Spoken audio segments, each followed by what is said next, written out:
Hi there. This is a half-year roundup. I've been tagged by Biblio Atlas, I believe. Yes, I'm very bad with names, so I have to write them down. She said some very generous things about this channel, and she's a very keen booktuber with really great taste. So thank you for tagging me. And I will tag people at the end here, but don't feel under any responsibility to do anything. But it would just be nice to hear what you think of these, your answers to these questions. There's a set of questions of which I have books to represent my answers. I will sometimes cheat a little because I don't have convincing answers to the questions, as it were. But I hope my half-year roundup is good. And I thank Biblio Atlas again because I was thinking of doing this, but I couldn't quite shape it, and it got out of hand. And actually, this is a very good way of just kind of going, what is your favourite, blah, blah, blah, etc. It starts off, I believe, with the best book of the year for me. And some of these ones I've obviously talked about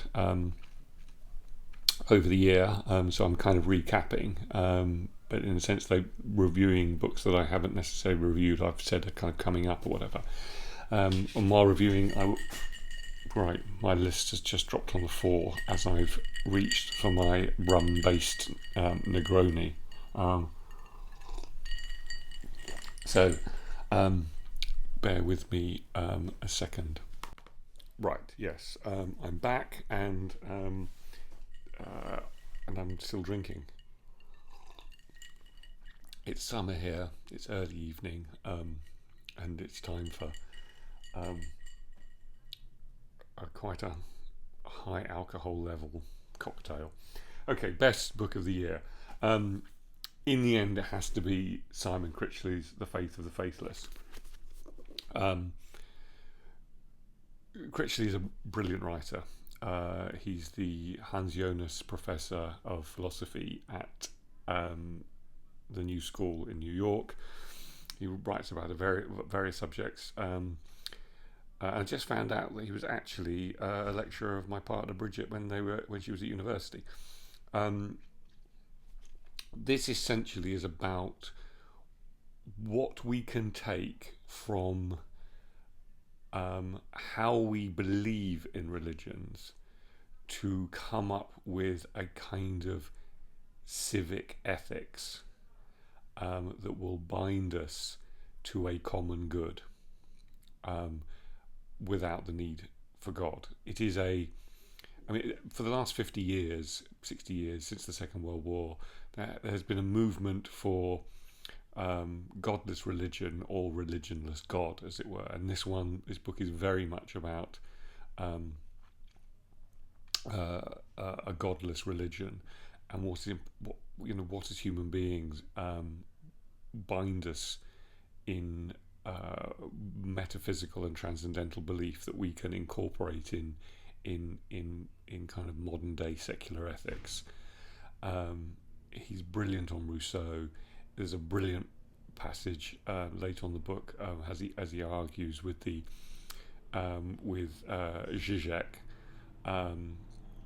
And I think, quite frankly, certainly in his book, obviously, Critchley comes out on top, but I think Critchley is ultimately the subtler thinker than Zizek. There's an impenetrable chapter on Heidegger, and I read a lot of Heidegger, and it just did my head in. But he's also brilliant on how we conceive of morality. So yeah, that's that. The second question is best sequel of the year, and I'm going to cheat a little bit here. I'm going with, for best sequel, the New Testament. It's a particular New Testament, we'll come on to that, but obviously the New Testament is a sequel to the Old Testament. People often argue which is the best. The Jews think the old one, the Christians think the new one, and clearly Islam made the third movie in the Quran. But what's interesting about this, the New Testament, it is translated by Richmond Lattimore, who is a secular translator of Greek writing. He translated classic versions of the Iliad and the Odyssey in the 60s or something, whatever. So what this is, in fact, is a sort of, and it's something I've been looking for years, decades, is a secular translation of the Gospels and the letters, because so it's like a novel. It's not, doesn't have chapter and verse. It's trying to take the Greek and turn it into the Greek of storytelling rather than the Greek of scripture, and it is brilliant. And for anyone who feels that they need to read the New Testament as a cultural artifact, there's obviously the authorized version of King James, which very much is part of our kind of language inheritance. And then you have, the standard version, the revised standard version, which are the sort of the recent scholarly versions of the Bible. But this is something different, and therefore I think it's. I mean, I'm very interested in religion. I've written a theological novel, and I'm rereading this in order to check out some various things that I've said about script. I mean, I've read a couple of translations of the New Testament. So, and this one is the most compelling, but it is not written as a piece of Bible scholarship. It's written as it's translated as literature, and that makes it fascinating. But it is a sequel, so it does kind of answer the question. But because I don't really read books, series books, it's quite hard for me to answer the question on sequel. The newest release I haven't read yet but want to. I just couldn't think of anything.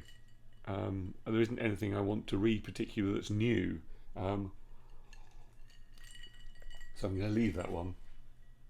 The most anticipated released for the second half of the year. Now this is where I'm going to be really naughty, because I'm going to essentially say for me the most anticipated release of the second part of the year is going to be my own novel, and I'm going to flash up the cover now. It's not quite perfect, but this is what we're going with generally, and this is here. So yeah, that's that. Biggest disappointment. So I'm going to slightly turn this question around. The biggest bit of disappointment for me is not Compass by Matthias Ennar. It is that this didn't win the Man Booker International Prize. It so should have done. It is an extraordinary work. It is a timely work. It is a work about. It's a novel about the West's cultural relationship through philology and ethnography and Arabic studies over the last 200 years with the East or the Orient. It works on every level. It works as a novel, it works as a creative exercise, and it works as a history of a particular academic study over the past 200 years, which is the West looking at the East. So there's that.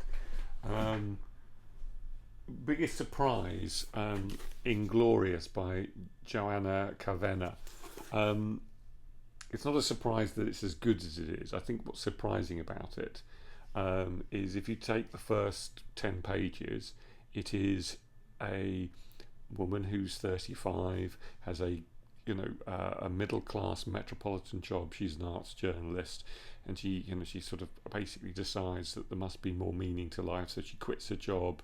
Her relationship breaks down. So you're 10 pages in, and you kind of think this could be like many books, but actually, it is about her inglorious descent into a kind of ambulatory catatonia. She simply can't get her life back together. She is burdened with the two great burdens of modern life: overthinking and knowing there is no answer. And her madness for what it is, which is what it is so real over the second 2/3 of the book, that you feel that Kavenna has captured something about modernity where we know we can't escape a kind of malaise, a malaise inside kind of a hecticness, and the hecticness is outside on the streets, but it's also in our head. And no matter what we do, we won't find the answer in works of literature or philosophy that were not written in the modern world. And she keeps listing that she must read Kierkegaard and the Gospels and the Quran and Nietzsche and Schopenhauer, but none of them will answer what she and there is no happy ending. I'm going to say that, but there's no unhappy ending. But the other thing is it wears its influences very clearly, and those influences are very brave. Herzog, Samuel Herzog, is one of it, because she's writing a lot of internal letters. But if you're interested in, and this doesn't happen often in a woman, having the kind of existential breakdown that men have had in many books over the past century and a half,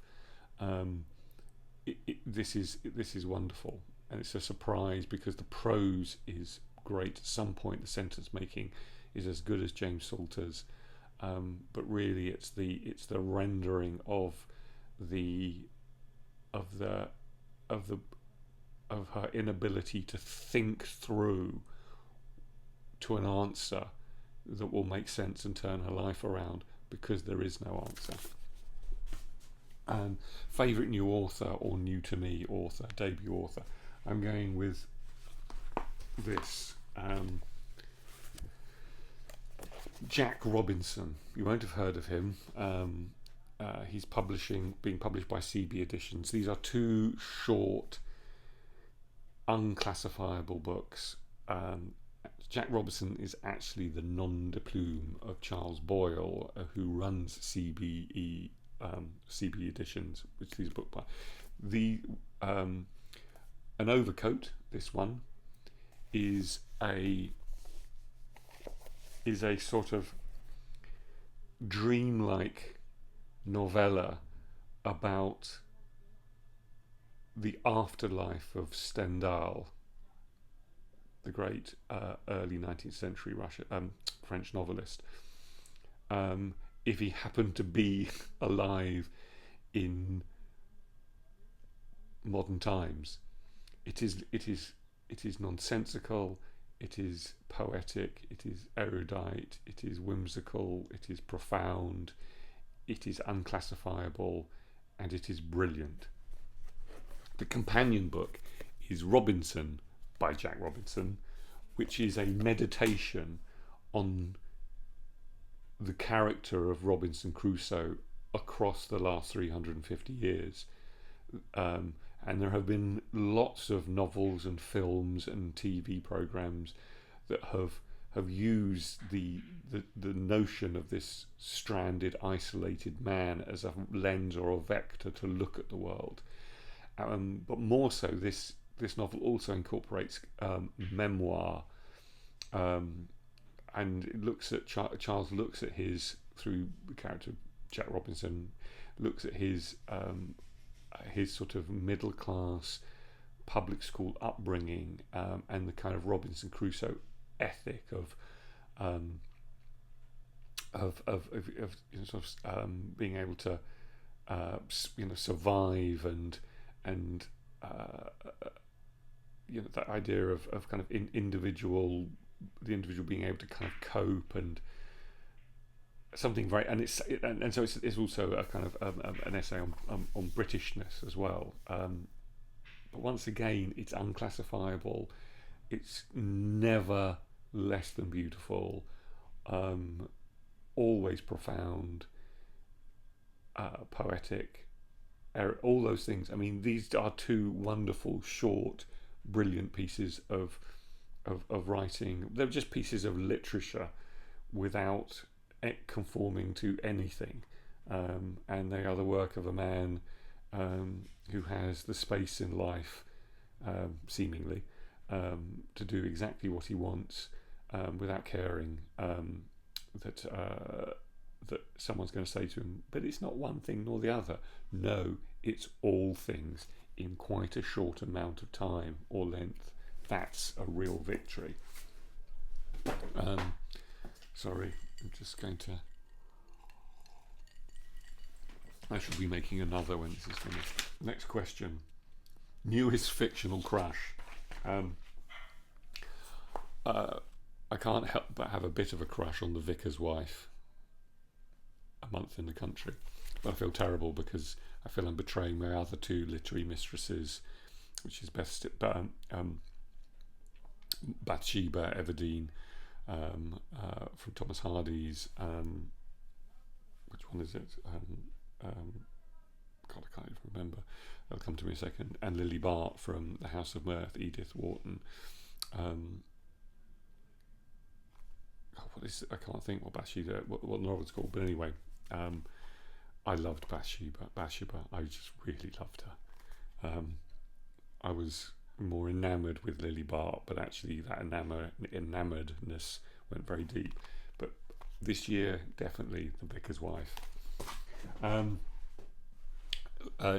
Favourite character? Well, this comes from two books, a work of fiction and not non-fiction. So essentially it comes from Team of Rivals, Political Genius of Abraham Lincoln, and Lincoln in the Bardo, a novel by George Saunders. So my favourite character is in fact Abraham Lincoln. Abraham Lincoln, I mean, someone says about Abraham, he is almost the perfect man. He seems to be a man of such... he's often described as sort of melancholic, and that certainly seems to be the case. But he has a melancholic affableness. Now, how appealing is that? But not only that, is he seems to be a fair, decent, generous man, an intellectual heavyweight, but actually has the gift of understanding people, which is a very rare gift, and a sense of pragmatic, of what is pragmatic in pursuit of what is right. His moral compass was very clear, but he knew you just can't demand right. You have to work at it. But so Lincoln is my favourite character. So a book that made me cry, without a doubt, Lincoln in the Bardo, George Saunders, which is essentially about the death of Willie Lincoln at about the age of 10, in the middle of the Civil War, 2 years after he became president. His wonderfully charismatic and fun and engaging son died, and in this novel, the Bardo is the sort of the holding place in Buddhist religion, not really a religion, but anyway, between life and death, and this is an extraordinary novel. If I hold it, it's written not like a play, but essentially it is just the voices of the souls inhabiting the Bardo of the crypt that Willie was put in before he was buried in Springfield, Illinois, which is where Lincoln came from. And so it's the voices. So young Willie is laid there, And then you have all the voices of those souls who are trapped in the Bardo, which is a kind of history of American life up until that point. But then you have Lincoln, Abraham Lincoln, going in there to mourn his son privately, and you have access to his thoughts.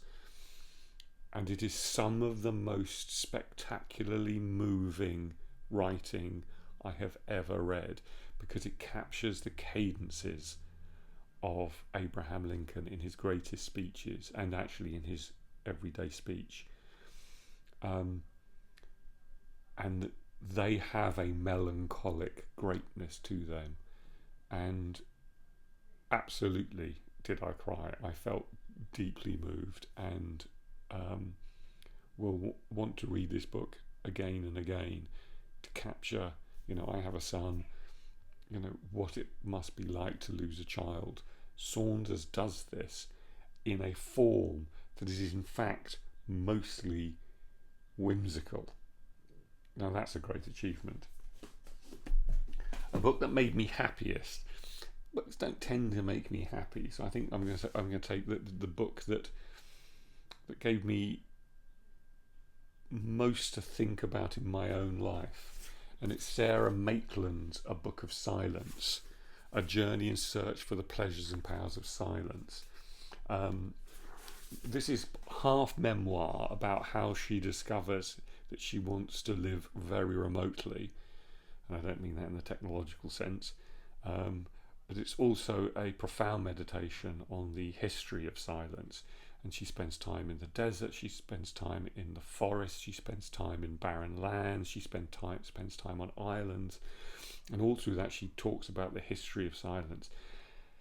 And it's an incredibly powerful work on interiority, in the sense that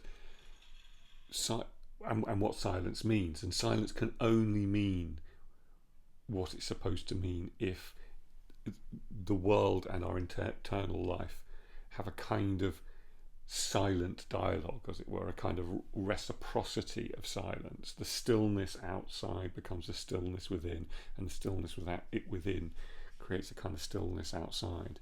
And she looks for the most complete and important and profound silence, and wants to live in it.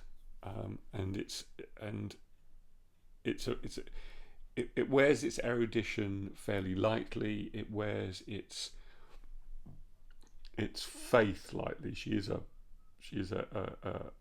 Roman Catholic, but it's looking for something that a lot of us feel we need now and again, but few of us will pursue with such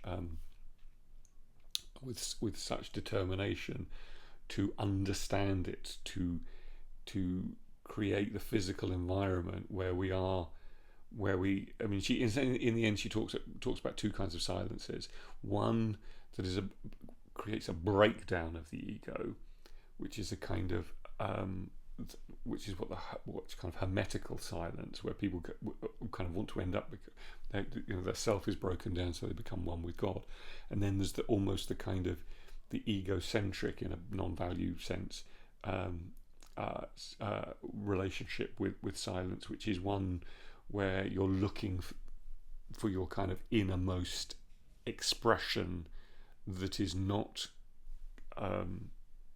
impinged on by the world, a kind of high romantic sense of self in silence. So it's extraordinary. Almost done, 2 books. Beautiful book, most beautiful book. I'm thinking about the package here. I've bought. This this is published by Little Island Press, a press in UK. It's a hardback in a beautiful cover. It's by Gordon Lish, who is known for being the great editor of Raymond Carver, and some would say the writer of Raymond Carver, in the sense he did so much work on the stories.